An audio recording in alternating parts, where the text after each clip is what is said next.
বিনোদন পেতে চান, ফোনে একটা অ্যাপ খুললেই হবে।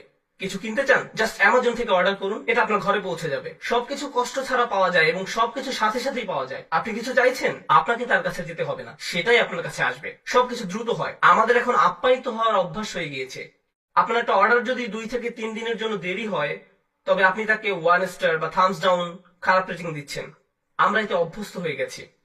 এমত অবস্থায় আপনি যখন আল্লাহর কাছে দোয়া করছেন, আপনার সমস্যাগুলো সমাধান চাইছেন, আপনার সবকিছু দ্রুত এবং তড়িৎ করা দরকার। আমার আর ভালো ভোক্তা অধিকার চাই। যখন এটা হয় না, তখন আপনি বলেন বাজে সার্ভিস। আমার আর ভালো ভোক্তা অধিকার চাই। আমার আর ভালো ভোক্তা অধিকার চাই। আপনার ভাবখানা তখন এমন হয়ে যায় যে আমি আল্লাহর কাছে আর কিছুই চাইবো না, কোনো অর্ডার দিব না। আপনি এখন ক্রেতার মতো সুবিধা পেতে চান, আর আপনি আল্লাহর কাছ থেকে মুখ ফিরিয়ে নেন এবং বলেন তিনি আমার কথা শুনছেন না, আমার সমস্যার সমাধান করছেন না। বুঝতে চেষ্টা করুন যে সবার জন্য আল্লাহর পরিকল্পনা রয়েছে। দুটো উদাহরণ দিচ্ছি। ইয়াকুব আলাহিসাল্লামের ক্ষেত্রে দেখুন, তিনি তার ছেলে ইউসুফ আলাহিসাল্লামকে হারিয়ে ফেলেন। আল্লাহ বহু বছর পর সেই সন্তানকে তার কাছে ফিরিয়ে দেন। আবার মুসা আলাহিসাল্লামের ক্ষেত্রে, মুসা আলাহিসাল্লামের মা তার সন্তান হারিয়েছিলেন, কিন্তু কয়েক ঘন্টার ব্যবধানে আল্লাহ সে বাচ্চাটাকে ফেরত দেন। কেননা কয়েক ঘন্টার মধ্যেই যখন বাচ্চাটা ক্ষুধার্ত হয়, পরবর্তী খাবার সেই একই মায়ের কাছ থেকেই পায়, কারণ সে অন্য কারো কাছ থেকে খাবে না। আমি কি বলতে চাচ্ছি, এই জগতে আল্লাহ কখনো কখনো নিমেষেই আমাদের বিপদমুক্ত করেন, আবার কখনো বা বহু বছর পরে বিপদমুক্ত করেন, কিন্তু প্রতি ক্ষেত্রেই আল্লাহ ভালোর জন্যই করেন। আমি কি বলতে চাচ্ছি, ভালোর জন্যই করেন। আমি বিশেষত ইয়াকুব আলাহিসাল্লামের গল্পটা পছন্দ করি, কেননা এই ঘটনার কল্যাণকর দিকগুলো চিন্তা করে দেখুন একবার। এত বছর ধরে বাবা কাঁদলেন এবং প্রায় নিজের দৃষ্টিশক্তি হারিয়ে ফেললেন, তাই না? কোরআনের ভাষা অবিয়াদ্দা তাই না হোক। কোন কোন আলেম যেমন আলুসি রহমতুল্লাহ মন্তব্য করেন তিনি কাঁদতে কাঁদতে অন্ধ হয়ে গিয়েছিলেন। এখন এই পুরো সময়টা জুড়ে ইউসুফ আলাহিসাল্লাম কোথায় ছিলেন? তিনি ছিলেন জেলে। প্রথমত তিনি ছিলেন শিশু শ্রমিক এবং বড় হওয়ার পর জেলে যান, বহু বছর জেলে কাটান। হয় তিনি ছিলেন শিশু শ্রমিক, নতুবা তিনি জেলের কয়েদি হিসাবে জীবনযাপন করেন। প্রথমত তিনি ছিলেন শিশু শ্রমিক, নতুবা তিনি জেলের কয়েদি হিসাবে জীবনযাপন করেন। সুন্দর জীবন ছিল না, এটা সুন্দর জীবন নয়। কিন্তু এরপরও যখন তিনি রাজার স্বপ্নের অর্থ বলেন এবং সেই স্বপ্নের অর্থ হয় যে পুরো অর্থনীতিতে 7 বছরের মধ্যে ধস নামবে, মানুষজন দুর্ভিক্ষে মারা যাবে, একজনই তখন সেই সমস্যার সমাধান জানতেন, তিনি হলেন ইউসুফ আলাহিসাল্লাম। যদি তিনি জেলে না থাকতেন, তাহলে রাজাকে সাহায্য করতে পারতেন না। বুঝতে পেরেছেন?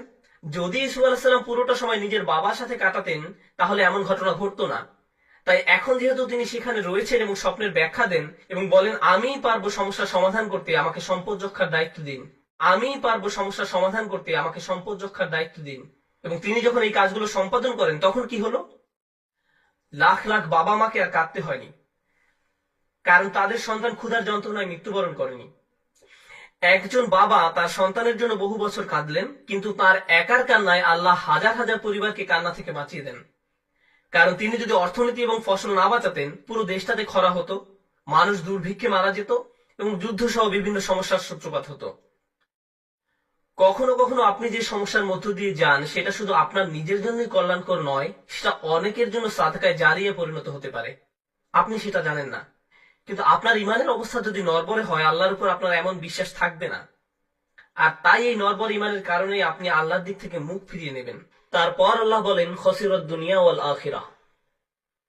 যখন মানুষ এমন করে, তখন তারা এই দুনিয়া এবং পরকাল উভয়টাই হারায়। এর মানে কি? আপনি যদি নিজেকে ধরে রাখতে পারেন, দেখুন আল্লাহ বলছেন লাকাদ খলাকনাল ইনসানা ফি কাবাদ, নিঃসন্দেহে আমি মানুষকে সৃষ্টি করেছি কষ্ট ক্লেশের মধ্যে। আপনি আল্লাহকে বিশ্বাস করুন আর নাই করুন, আপনার জীবনে চ্যালেঞ্জ থাকবেই। আপনি আল্লাহকে বিশ্বাস করুন আর নাই করুন, জীবিকা উপার্জন করতে আপনাকে প্রচুর পরিশ্রম করতে হবে, অসুস্থতার সাথে লড়াই করতে হবে। এই জীবনটা এমন নয় যে বিশ্বাসীরা এখানে বিলাসী জীবনযাপন করবে আর অবিশ্বাসীরা কষ্টে থাকবে। আল্লাহ সব মানুষকেই কষ্ট ক্লেশের মধ্যে সৃষ্টি করেছেন, তিনি এটাই বলছেন। এখন আপনি যদি ইমানের সাথে এই কষ্ট ক্লেশ অতিক্রম করতে পারেন, তাহলে এই জীবনে যেমন আপনি সফলতা লাভ করবেন, তেমনি পরকালীন জীবনেও সফল হবেন। আপনি এমন মানসিক প্রশান্তি লাভ করবেন যা অবিশ্বাসী কারো পক্ষে লাভ করা সম্ভব না। আপনি এবং অবিশ্বাসী দুজনেই অসুস্থ, কিন্তু আপনি অসুস্থ থাকা সত্ত্বেও প্রশান্তি লাভ করেন আর সে কোনো প্রশান্তি পায় না। আপনি এবং অবিশ্বাসী দুজনে একই ধরনের অর্থনৈতিক সমস্যায় থাকবেন, একই ক্ষুধায় থাকবেন, তারপরেও আপনার অন্তর প্রশান্ত। এত কিছুতে আল্লাহ আপনাকে শান্তি দিচ্ছেন, পুরস্কৃত করছেন, শান্তি দিচ্ছেন। তিনি এখনো আপনাকে রক্ষা করছেন। যারা বিপদে পড়লে আল্লাহর দিক থেকে মুখ ফিরিয়ে নেয়, তাহলে আপনি এই দুনিয়ায় শান্তিও হারাবেন, তো আখিরাতে তো হারাবেনই। খসিরাত দুনিয়া ওয়াল আখিরা। আল্লাহ নিকট এই বলে দোয়া করি, রব্বানা আতিনা ফিদ দুনিয়া হাসানা ওয়া ফিল আখিরাতি হাসানা। হে আমাদের রব, আমাদের দুনিয়ায় হাসানা দান করুন এবং পরকালের হাসানা দান করুন। এখানে হাসানা শব্দের উপযুক্ত অর্থ হলো যখন আপনি আল্লাহর কাছে জীবনের জন্য ভালো কিছু চান, অর্থাৎ ভবিষ্যতের জন্য ভালো চাওয়া, আখিরাতের জন্য চাওয়া একই সময়। এটা হলো রব্বানা আতিনা ফিদ দুনিয়া হাসানা ওয়া ফিল আখিরাতি হাসানা। এবং এই কারণে অফিল আখিরাতে হাসানা, ফলশ্রুতিতে আখিরাতের কল্যাণ, যেটা ভিতর বাহির উভয় দিক থেকেই সুন্দর। অফিল আখিরাতে হাসানা। তো আল্লাহ বলেন যালিকা হুয়াল খুসরানুল মুবিন, এটি হলো সুস্পষ্ট ক্ষতি। কোরআনে ক্ষতির জন্য 3টি শব্দ ব্যবহার করা হয়েছে। আল্লাহ ব্যবহার করেছেন খুসর, ইন্নাল ইনসানা লাফি খুসর। তিনি ব্যবহার করেছেন খাসারান এবং খুসরান। খুসরান হলো মাজদার, সিগাতুল মুবালাগা, চরম পর্যায়ের ক্ষতি, কল্পনাতীত ক্ষতি।